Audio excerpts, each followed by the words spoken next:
La terapia génica es el conjunto de técnicas aplicadas a la modificación de la información genética humana con el fin de prevenir o curar enfermedades. Se basa en la transferencia de material genético a las células de un organismo donde se han identificado secuencias genéticas que causan deficiencias en la función celular. Los avances científicos han permitido encontrar la manera de estudiar la biología humana hasta un nivel molecular, pasando por análisis cuantitativos celulares, estudios del desarrollo y diferenciación de células madre. Todos estos avances han funcionado como herramientas vitales para el desarrollo de mecanismos de manipulación genética utilizados en la prevención, tratamiento y cura de enfermedades que han representado un desafío para la comunidad científica. Uno de los fenómenos de mayor interés en la actualidad es el quimerismo. Por ello, los científicos han denominado organismos quimeras a todos aquellos compuestos por células de distintos genotipos. Aunque la investigación del quimerismo en humanos aún está en etapas tempranas y en su mayoría su manifestación es casi imperceptible, existen casos de estudio donde la expresión fenotípica de este fenómeno es evidente.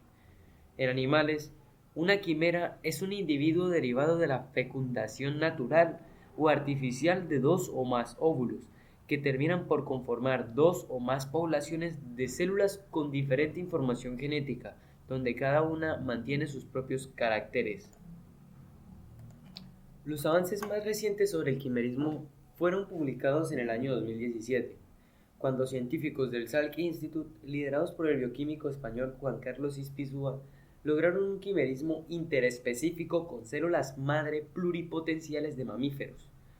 El potencial de esta investigación radica en que esto podría facilitar desde la prevención de enfermedades hasta la producción de órganos o tejidos en especies animales con alta compatibilidad genética a la nuestra, como lo son los cerdos.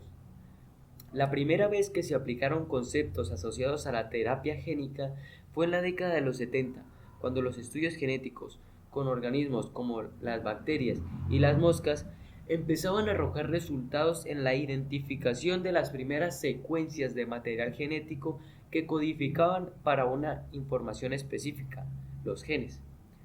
Hace 2 décadas aproximadamente se realizó la primera secuenciación genómica, es decir, el reconocimiento y la lectura de la información genética que caracteriza el ADN de una especie, con cierta bacteria.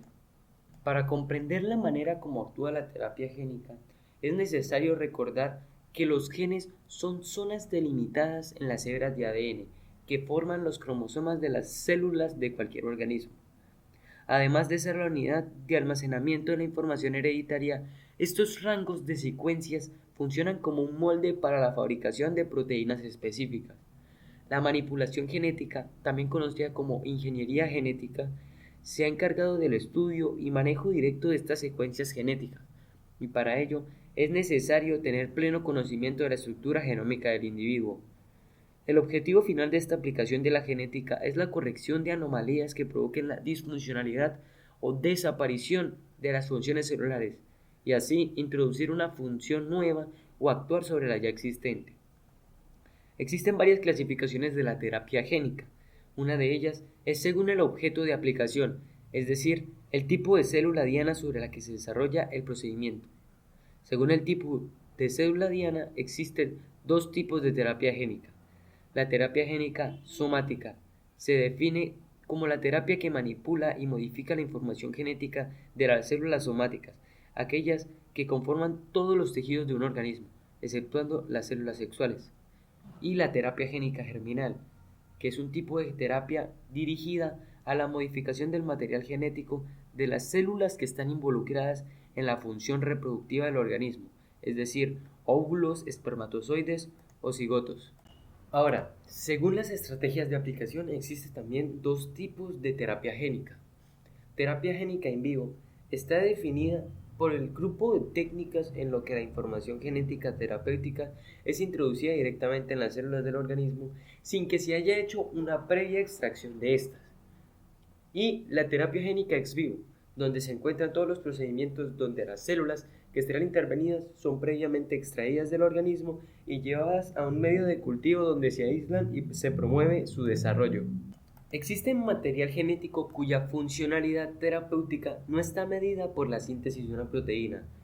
Los ribosomas son segmentos de ARN con actividad catalítica, es decir, que tienen una función enzimática en reacciones específicas como la degradación de secuencias particulares de ARN.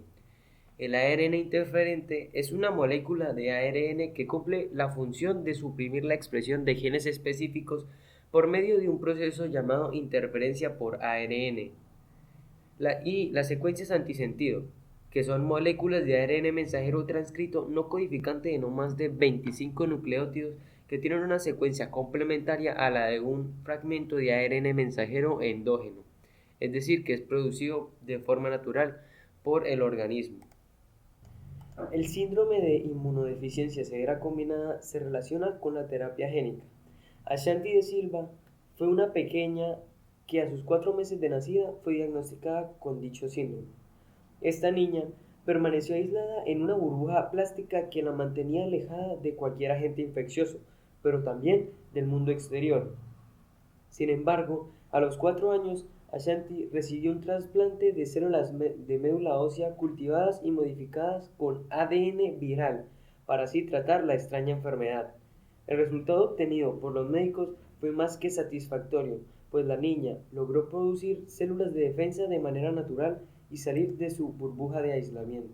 El tratamiento de la niña Ashanti de Silva fue realizado gracias a la implementación de vectores virales, es decir, virus modificados genéticamente para transportar material genético al núcleo de ciertos tipos de células defectuosas, para así tratar las anomalías genéticas.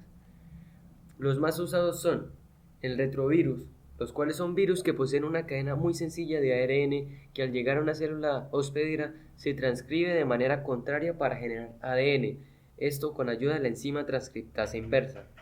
Los adenovirus, que son un grupo de virus relativamente grandes que poseen ADN bicatenario, es decir, formado por una cadena doble.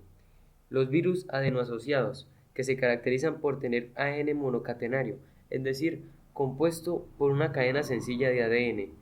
Y los herpes virus, que son un grupo de virus ampliamente estudiado por lo que se conoce en detalle su diversidad. Por otro lado, también existen los vectores no virales, los cuales hacen referencia al conjunto de técnicas que permiten la incorporación de un gen específico dentro de una célula, sin utilizar un virus como vehículo de transporte. Son de fácil manipulación y no presentan fuertes variaciones de forma o de tamaño en sus partículas. Además, no son susceptibles a modificaciones severas luego de ser introducidas a células o tejidos específicos. Algunos de ellos son los liposomas catiónicos, que son microcélulas compuestas por diferentes tipos de lípidos catiónicos que son huecos y su capa externa está dispuesta en láminas. La transferencia de genes por receptores. En esta técnica se implantan segmentos de material genético en la superficie de la célula, esto con el propósito de que el ADN sea reconocido por los receptores específicos de la membrana celular y sea llevado hasta el núcleo mediante endocitosis. La inyección directa de ADN, la cual consiste en inyectar directamente segmentos de ADN sobre los tejidos afectados. Y el oro coloidal, que corresponde a una partícula de oro en estado coloidal que mide una micra de diámetro unida a un segmento de ADN plasmídico. En esencia, la terapia génica implica la manipulación de la estructura genética de un organismo y en el caso de los humanos, este proceso se encuentra estrechamente relacionado con el desarrollo de tratamientos a diferentes tipos de enfermedades, la búsqueda de mecanismos para regeneración tisular y la generación de órganos a partir de células indiferenciadas. Actualmente, la ingeniería genética y la medicina han encaminado sus investigaciones de terapia génica en el desarrollo de tratamiento para las enfermedades hereditarias, que son un conjunto de afecciones que resultan de la alteración del material genético heredable, las enfermedades infecciosas, que se dan cuando un virus, una bacteria, un protozoo o cualquier agente externo ingresa a nuestro organismo y altera su funcionamiento normal, y las enfermedades neoplásicas, que se dan como resultado de la aparición de tumores causados por alteración de daño a las células en los tejidos. En las aplicaciones de la terapia génica podemos encontrar la estimulación a la respuesta inmune, donde existen dos formas de estimulación a esta respuesta.